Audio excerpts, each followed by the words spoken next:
14e édition de la Diagonale des Fous. Au programme, 143 km et plus de 8000 mètres de dénivelé sur les sentiers de l'île de la Réunion entre Saint-Philippe et Saint-Denis. Malgré les inquiétudes dues au chikungunya, ils sont une nouvelle fois plus de 2300 venus des 4 coins du monde pour vivre cette folle aventure. Mais avant de rejoindre la ligne de départ, il faut satisfaire au contrôle de sécurité. La direction de la course insiste sur tout ce qui est facteur de sécurité, tous les éléments, donc tout ce qui est lampe, avec tout ce qui est de rechange également, donc les couvertures de survie et tous les accessoires minimum. Ça reste avant tout un projet entre copains et un dépassement de soi-même. Je crois que c'est vachement important, des choses simples. Je dis que c'est une épreuve extraordinaire pour les gens qui aiment la vie, qui aiment la nature, qui aiment le contact avec les autres, quoi. C'est quelque chose dont on parle souvent, hein, un truc de fou, quoi. Comme je suis un peu folle, voilà. J'ai la trouille comme chaque année, mais c'est vrai que c'est génial ce qu'on vit à l'intérieur. Il faut aider les autres, on se fait aider. Je veux dire, il y a vraiment quelque chose d'intense dans cette course, c'est magique.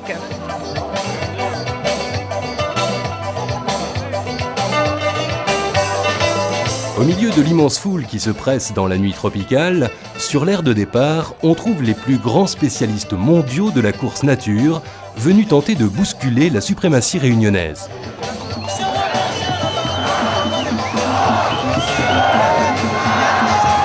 Une heure du matin, l'impressionnant peloton s'élance.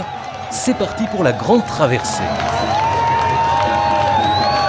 C'est une foule étrange et hétéroclite, pourtant unie par un même rêve, aller au bout de cette histoire de fou. Et un seul objectif, rallier Saint-Denis. Les favoris réunionnais, amenés par Wilfried Ouledi et Eddy Myrtal, ont pris comme d'habitude un départ canon qui laisse interloquer les non-initiés. Mais Corinne Favre, la grande favorite, ne s'en laisse pas compter. Comme le chemin est long, c'est en fait de folie maintenant, après ça va payer, quoi. C'est pas vite, mais bon, c'est le début. Il faut avaler au plus vite les premiers kilomètres très roulants pour arriver en bonne place à l'entonnoir qui marque le début du sentier du volcan. Chacun à son rythme est maintenant entré dans la course. 25 à 60 heures d'efforts, de souffrance, d'émerveillement seront nécessaires à cette marée de trailers pour aller au bout de l'aventure. Alors ce départ, ça se passe comment? Parfait, tranquille. Tranquille, on gère bien? Pour l'instant, oui, mais on n'est pas dans foc-foc, hein. Une gigantesque chenille lumineuse part à l'assaut des premières pentes du volcan. Devant, un homme seul s'engage dans la nuit. Thierry Chambry joue les dynamiteurs en imposant un rythme d'enfer. Tout commence véritablement ici. On quitte les champs de canne à sucre à l'attaque du sentier technique qui se fraye un passage au cœur de la forêt primaire pour amener les coureurs au sommet du volcan. Un ascenseur de plus de 20 km qui déposera les raideurs sur la Lune. La première partie de 67 km mènera les coureurs jusqu'à Sillaos après avoir franchi les pentes du volcan et la montée de Kervegen. 4 heures du matin, au poste du volcan. Dans une ambiance chaleureuse, les premiers coureurs sont attendus avec impatience. Ils vont être ravis avec tout ça. Regardez ça. Il y en a quand même 2500, hein. Waouh. Thierry Chambry, après une montée époustouflante, est le premier à déchirer la nuit dans une ambiance digne du Tour de France. Suivi à 2 minutes de Patrick Elisabeth, impressionnant de facilité, et du duo Jacques Rau-Ouledi qui a géré à l'économie cette première montée. Une alliance de circonstances qui jouera un rôle important dans la bataille qui s'annonce.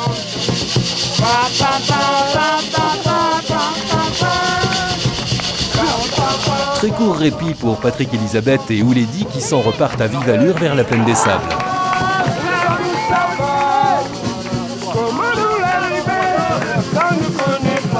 Alors que Delbar, Erso et Sherpa pointent à leur tour et, plus sages, s'accordent une halte pour se ravitailler et recharger les acquis.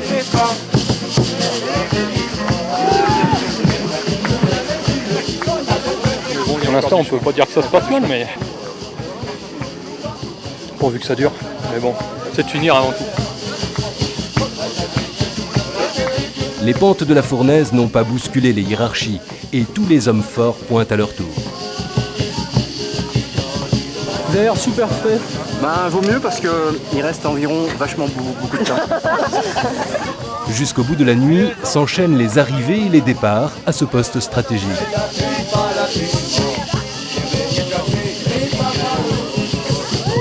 En vieux renard, Marie-Louise saute dans la foulée du jeune loup David Pasquiot pour tailler son chemin vers l'oratoire Sainte-Thérèse.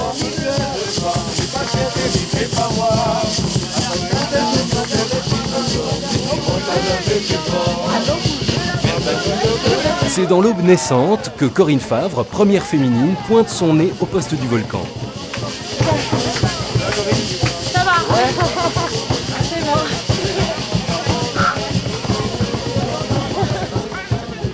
Impeccable, je me suis habillée à temps et puis je pense que je suis bien pour le moment. Donc je vais continuer sur ma lancée. Voilà. Elle compte 12 minutes d'avance sur sa rivale Karine Herry. La bataille entre les deux meilleures traileuses mondiales s'est bien engagée sur les pentes du volcan. La victoire devrait se disputer entre ces deux championnes, à moins que la réunionnaise Christine Bénard ne vienne jouer les troubles fêtes. Je suis bien et je suis en forme, mais la tendinite, là, j'en ne suis pas. Je suis un peu désolée. Allez.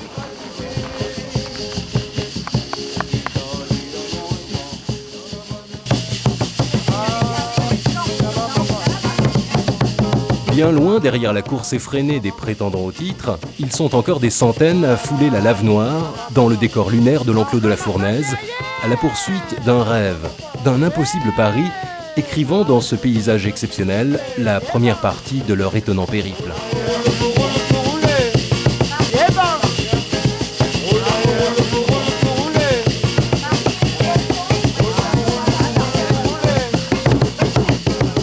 Un petit peu de récupération, 10 minutes, bon ravitaillement, et puis on repart. De toute façon, je lâche rien.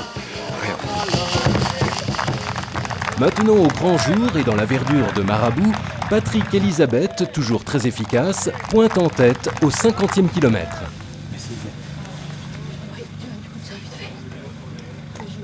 Après un court massage, il repart à l'assaut du coteau de Kervegen, alors que Thierry Chambry est le second à fouler les prairies de la plaine des Cafres. Je sais pas pourquoi ça avançait pas et j'ai profité de l'occasion, je suis parti quand je me suis fait plaisir. Et là, vous sentez comment pour la suite?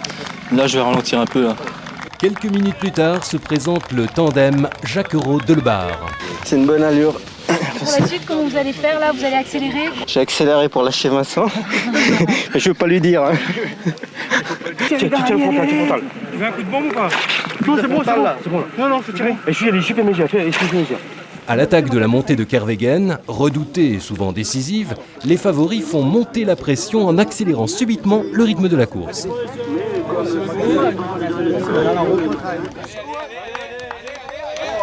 Toujours aussi efficace et généreuse dans son effort, Corinne Favre s'engage en tête dans l'écrin verdoyant de Cotomaigre. Oui. Allez Coco.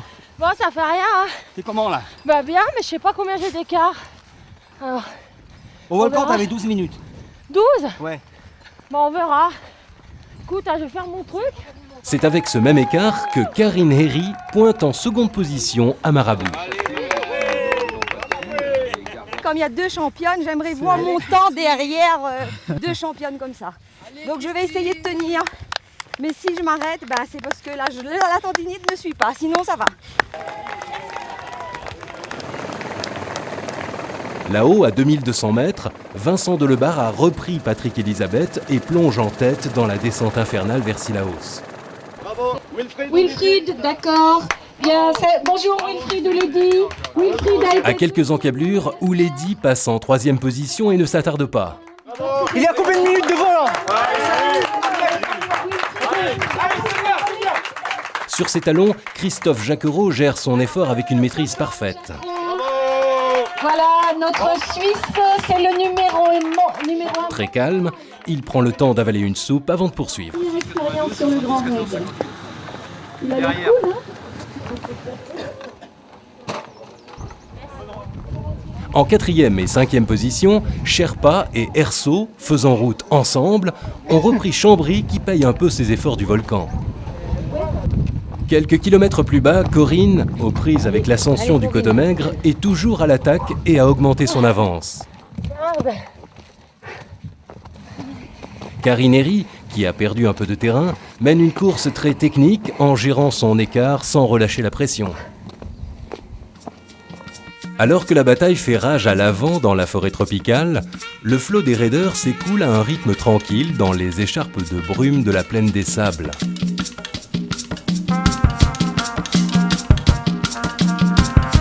Les coureurs anonymes tracent leur propre diagonale loin du combat des chefs.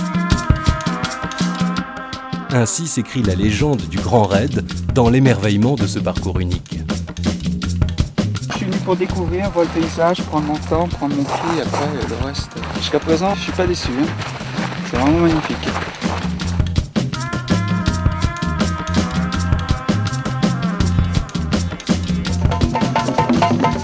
Autre lieu, autre rythme, 9h04 à Cilaos, les percussions donnent le tempo à Vincent Delebarre qui mène la danse en tête.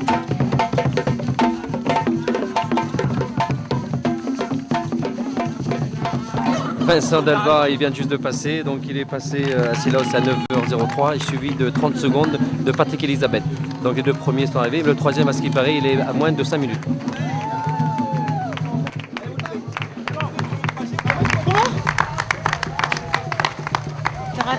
La cadence s'accélère dans cette course endiablée où rien n'est encore joué aux portes du cirque de Mafate. Il reste alors 76 km pour rejoindre le stade de la Redoute après avoir traversé l'intégralité du cirque de Mafate avec la nouvelle boucle infernale vers Horaire. Patrick Elisabeth, toujours très à l'aise, se protège du soleil sur le sentier escarpé de Bras Rouge, suivi de Christophe Jacquereau, impressionnant de souplesse. Ils sont lancés à la poursuite de Vincent Delebarre qui, lui, en finit avec la rude ascension du Taïbit. Alors que les premiers poussent les portes de Mafate, le milieu de la course chemine encore dans les scories déchiquetées et la poussière rouge de Sainte-Thérèse et du Piton Textor. Autre rythme, autre course, autre aventure où chacun prend le plaisir qu'il est venu chercher. Dur comme d'habitude, mais c'est bien, agréable, toujours aussi beau, on a le soleil, l'ambiance est sympa, les compétiteurs sont sympas aussi, tout va bien. Petite course locale, ça fait du bien, quand c'est de la soupe, c'est très agréable aussi. Tout va bien, pourvu que ça dure. Vive les bénévoles. C'est les bénévoles qui nous donnent ça. Et merci pour le Grand Raid. Pas mal de débuts de tendinite, puis des douleurs au mollet, mais peu de choses et quelques chutes, c'est tout. Pour l'instant, c'est que le début, donc ça va.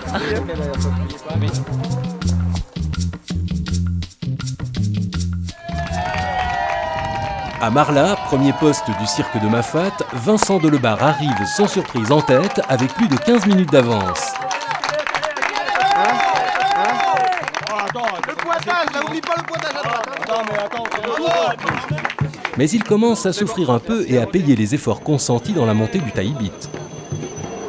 C'était dur la fin du Taïbit. Ouais, mais peut-être que j'étais un peu trop vite en bas parce que j'avais des bonnes sensations, mais il faut toujours se réserver un peu. Il redémarre pourtant avec une confortable avance et poursuit son chemin dans Mafate. Ce sera jusqu'à Ilette aux Orangers, son chemin de croix. Ouais, je vais essayer de ralentir un peu là. Ok.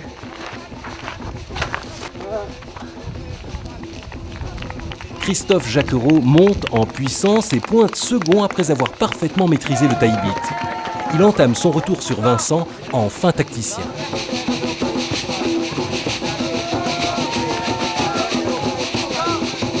Après avoir avalé une soupe, il repart, réglé comme un métronome.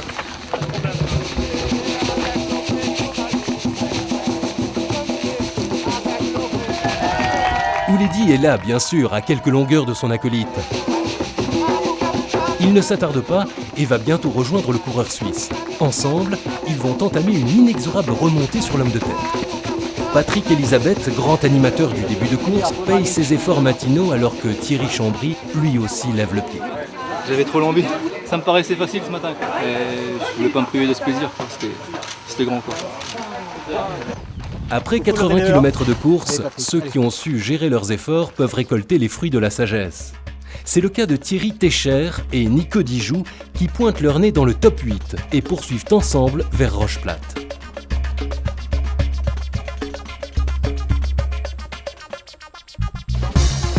50 km au compteur, soit un tiers du parcours effectué pour ceux qui arrivent en milieu de journée à Marabout, où tout est prévu pour qu'ils se refassent une santé. Le 21-35, le 24-33. Bien content d'être ici. Bonjour. J'ai plané, tant qu'il y aura des fleurs, ça va me perdre. Marabout, on vient d'arriver là, on est content, on est debout, même pas mal pour l'instant. J'essaie de gérer parce que je sais encore ce qu'il me reste à faire. Je crée ma fat la nuit. Il faut réellement recharger les batteries pour pouvoir affronter Kervegen le mieux possible. L'organisation n'a rien laissé au hasard. Un important contingent de kinés bénévoles redonne du tonus aux mollets fatigués pour repartir vers Kervegen. Un glaçage, puis on continue, on verra bien si la hausse. Nombreux sont ceux qui, parmi ces coureurs, passeront la nuit entre Sillaos et les pentes du Taibit.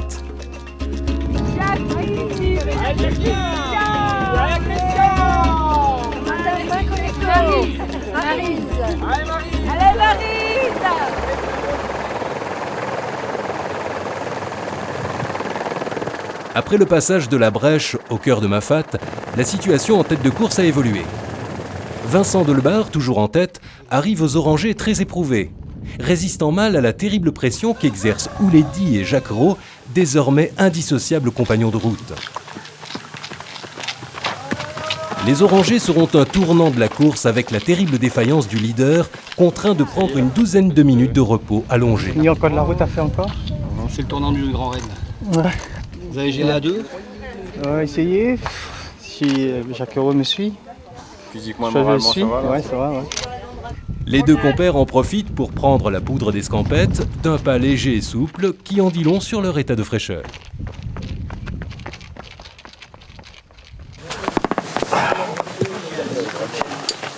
Non, je me décourage pas, parce que ça peut revenir. Mais là, je suis... Depuis tout ma fat, je suis pas bien. Courageux et déterminé, Vincent ne lâche rien et repart. Il faudra attendre plus de 50 minutes avant de voir pointer aux Orangers Sherpa et Chambry. Le trio infernal semble désormais hors d'atteinte. Alors que dans la nouvelle boucle redoutable qui monte vers Horaire se joue le podium de ce grand raid, 30 km en arrière, le poste de Kervegen est en pleine effervescence. Un peu dur à monter sur Kervegen là. Mais bon, ça va. Je pense que ça va le faire quoi. On s'y restaure une nouvelle fois avant d'effectuer la bascule dans l'enfer vert. Une descente raide, technique et boueuse qui conduira les raideurs funambules au cœur du cirque de Sillaos.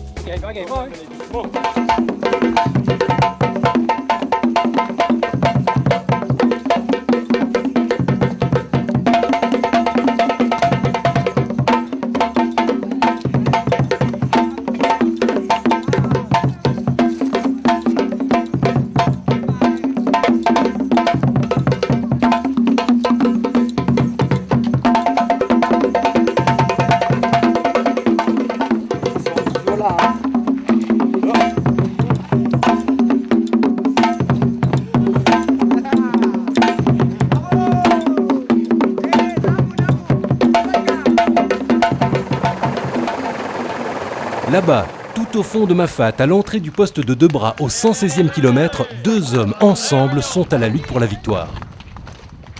Alors, comment on va aborder cet obstacle de Dodane? Tiens bon, stop là, tiens bon. Je pense qu'il va bien finir là, il est bien. Moralement il est bien, il s'accroche. Le duo ne s'est pas désuni et le mano à mano se poursuit au pied du redoutable mur de Dodane. La montée est plus à l'avantage du Suisse. Mais Ouledi, dernier espoir réunionnais, ne lâche rien. À peine 10 minutes plus tard, Vincent Delbar crée la surprise en fonçant à son tour vers Debras. Son retour est aussi spectaculaire que sa défaillance. Il grignote son retard, mètre après mètre. Son départ marque les esprits par l'impression de facilité et de puissance que dégage le Savoyard. Le suspense est à son comble dans ce final époustouflant. Au sommet de Dodane, Christophe Jacquereau, avec sa régularité d'horloge, a pris l'avantage sur les Réunionnais qui lui concèdent plus d'une minute dans les derniers lacets. Mais Wilfried ne lâche toujours pas.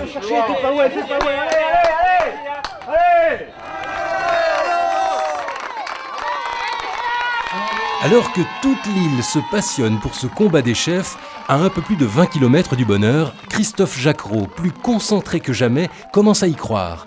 Toujours contrôlé par un Ouledi encore confiant et littéralement porté par ses supporters. Mais coup de théâtre, à la nuit tombante, Vincent Delbar revient en force, relançant la course. Le public incrédule suit cette véritable résurrection sans trop croire à un possible retournement de situation. Alors qu'au fond de la nuit, le dénouement du grand raid approche, des centaines de frontales trouent le noir d'encre sur les sentiers escarpés. Lueurs fragiles et vacillantes, compagnes de route des raideurs solitaires. Comment ça s'est passé? Ouais, le nouveau tronçon là, dur hein. Dur. Très dur. Très dur. Jusqu'à Cayenne moyen, de Cayenne ici c'est galère. Coup de tonnerre à la Redoute. L'explication finale s'est transformée en un pacte historique. Jacquereau et Delbar scellent une victoire commune après 20h39 d'une folle épopée. On est souvent à la lutte dans les courses. Enfin, c'est soit lui, soit moi qui gagne. Donc pour une fois, on s'est dit ça sera bien une fois de marquer le coup, quoi, d'être ex-aequo, quoi. On essaie toujours de donner le meilleur de soi-même et puis finalement, je m'aperçois qu'avec mes secondes places ou n'importe lesquelles, quand on finit un truc comme ça, on est vraiment content au summum, quoi. La suprématie réunionnaise a plié sous le joug des deux super champions, mais c'est un stade en liesse qui accueille 34 minutes plus tard le troisième larron de cette bataille héroïque. Jusqu'au Dodane, j'étais quand même avec les gars de Suisse, les gars qui viennent de métropole, j'étais avec. Mais ça a décroché. Hein. Pourquoi justement avez-vous décroché à laisser passer devant comme ça? J'avais quand même les deux mollets qui poussaient pas. Parce que ça c'est un gros morceau qui poussait pas, la mécanique n'est pas trop bien correcte.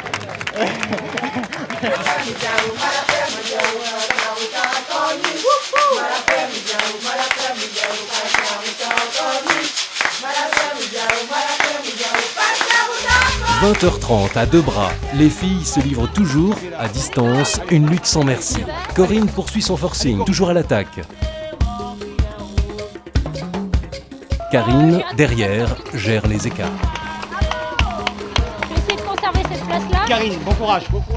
À la Redoute, allez.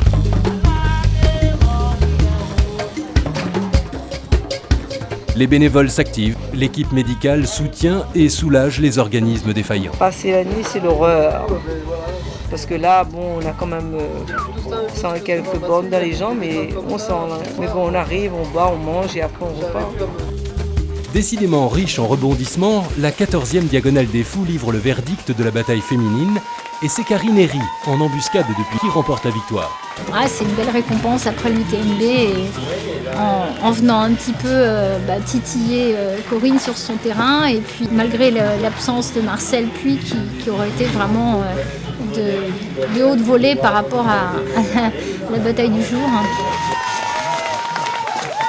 Ghislaine Ribotte, puis Margot Waro complètent le podium à plus de 4 heures de la première. Corinne Favre, contrainte à l'abandon à moins de 10 km, a dû jeter l'éponge sans récolter les lauriers de son extraordinaire cavalier seul.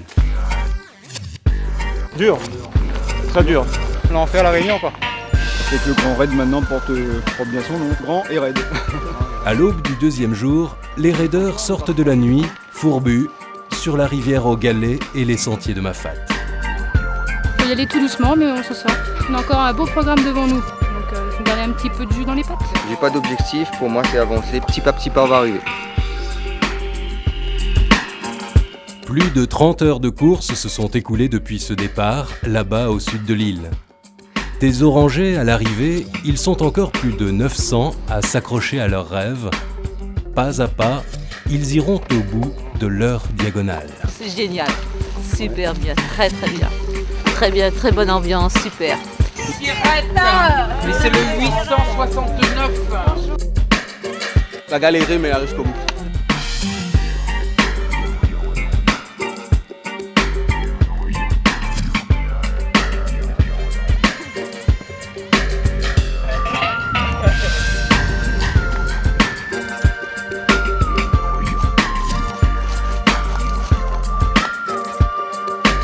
J'ai eu le courage de finir, c'est l'essentiel. Comme le veut la coutume, le staff de l'organisation accueille le dernier raideur, 63 heures après son départ de Saint-Philippe. On a eu quand même des grandes dames et des grands messieurs qui sont venus faire la course. Ça, c'est quand même un signe. Ça veut dire que cette course, maintenant, est incontournable. Quand on va voir un palmarès le plus complet possible, il faut passer par le Dernier des Fous, par le Trail du Mont Blanc, par les Templiers. C'est des courses qui sont également magnifiques et qui sont belles. Bon, voilà, donc maintenant, on est rentré dans la cour des grands. Il faut s'y maintenir. Le rendez-vous en 2007 est fixé pour 19, 20 et 21 octobre.